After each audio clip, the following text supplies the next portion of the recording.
walk us a little bit through your process. Like, I have a supplement brand and I want to go retail. What do you do? Like, if I come to you Yeah, and we're going to work together to take me into the Whole Foods of this world.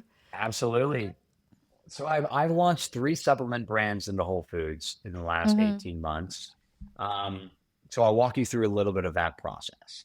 Um, the first thing we look at is your I get very familiar with your product and the category it's in. I get very familiar with the competitive landscape, Mm-hmm. who you'd be competing with, who you'd be stealing share from if you go on shelf. From the product attributes to the consumer demographics to the price pack architecture and the pricing, what we're really looking at here. I then get really close to your business's P&L because a D2C P&L is very different than a retail P&L, Yeah. especially at Whole Foods when you're shipping through a distributor.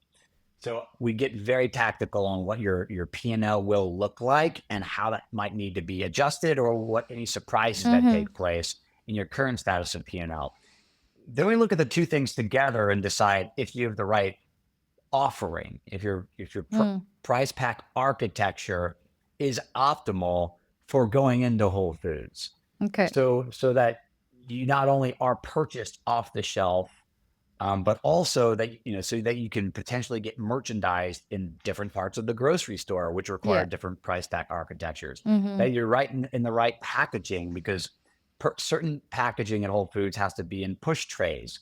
Some of it has to be standing packaging. Some of it has Yeah. to be certain dimensions.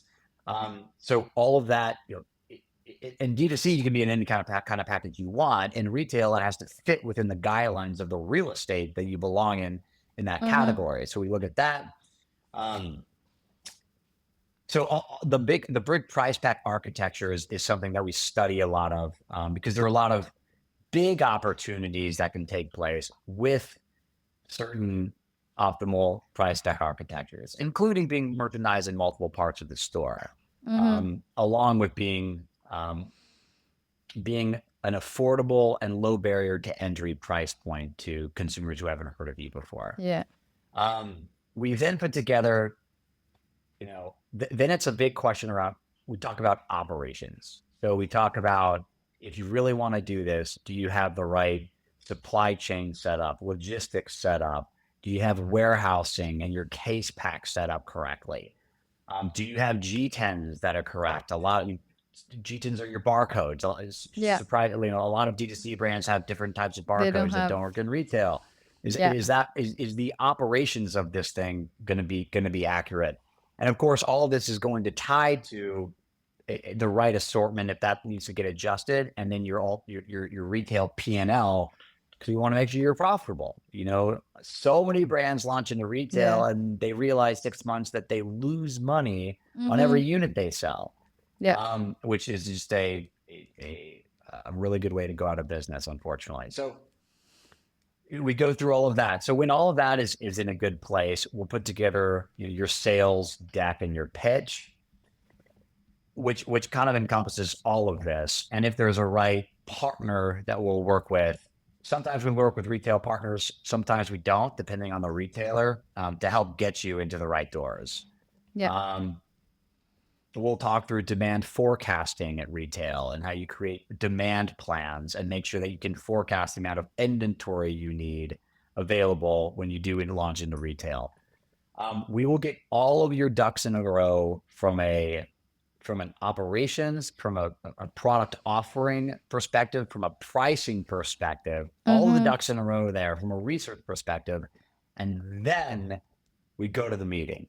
And then we pitch. Yeah. I can get you in front of whoever that's the buyer at Whole Foods, and we will have a very effective and persuasive conversation with them Yeah. about why you belong on the shelf and why you're going to make Whole Foods a better place when we are there. Mm. Um, most usually that goes very well, and then it's execution mode and making sure that we ship product on time in full, we get set up with our distributors properly, and then we turn and we have real velocity when we do get on the shelf. Hmm. Did you ever have a brand, let's say that got into a store? Not, we're saying Whole Foods, but it can be any It can store, be anywhere, of really. course. Yeah. Yeah, anywhere. Did you ever get a brand that goes into a store, but then maybe demand is very high, or they couldn't fulfill, Oh yeah, the amount that's requested? absolutely. Yeah. Unfortunately, a lot of brands look at a lot of brands when they go to Whole Foods and they see their product is sold out, they celebrate. They say, Mm, "Oh my God, we sold out all our yeah, products. It's a good yeah. thing." That's actually a very bad thing for your brand Mm-hmm. because Mm-hmm. the retailer is angry when there's empty Empty space on shelves. their very limited amount of real estate on their shelves and they're not Yeah, selling any product. That means, maybe you do have inventory, but maybe that inventory was shipped to the wrong DC. yeah, Maybe it was damaged. Maybe something in your EDI ordering system isn't connecting. yeah. So I've definitely seen that before many Mm, times, and it's usually the first way that you get um, that a retailer will say, "I need a new supplier." So mm, being able to deliver on time and in full is probably the number one thing that retailers count on when mm, they accept you into their doors. So you definitely want to make sure like operations, production, supply chain is in a really smart place when mm-hmm. you launch into retail. So it's not just going into a store, but also mainly staying on Oh my those gosh, shelves. absolutely. Yeah, Absolutely, of yeah. course. I mean, you have depends on the retailer. Mm, Some retailers like Costco give you 13 weeks to prove yourself.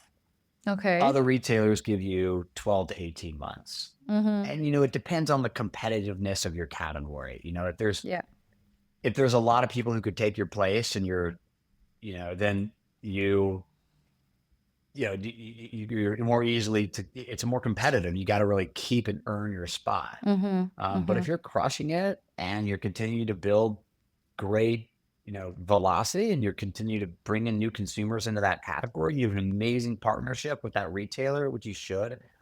You can do amazing things at retail, Mm-hmm. Mm-hmm. amazing things, and have a very successful, very high volume Yeah. business at retail.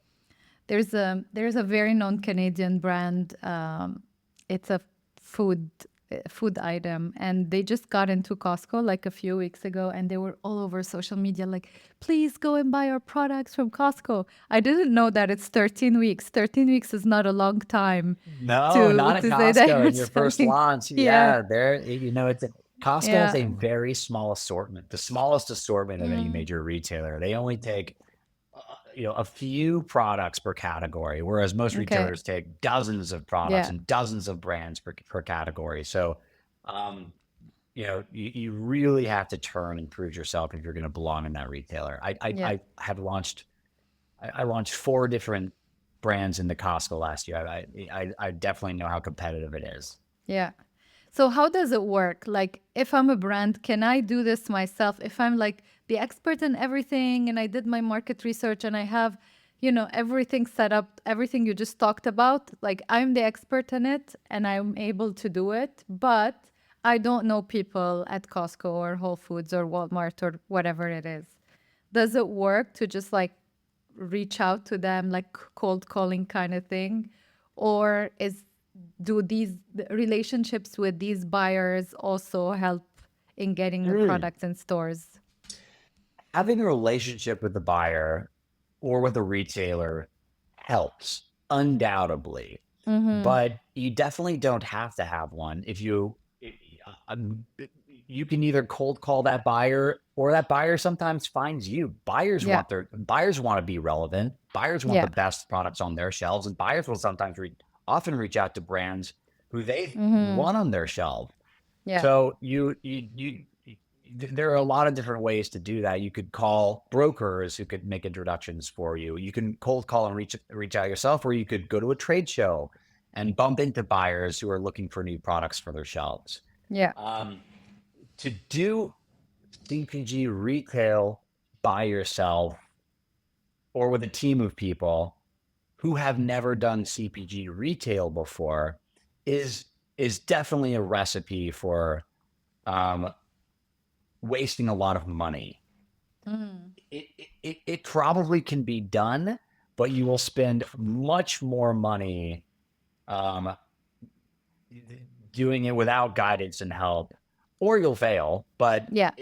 there are brands who have succeeded in retail without any retail experience before, but they ended up spending millions of their investors' Mm-hmm. money doing it rather than hiring someone, Mm-hmm. or paying someone who knows what they're doing.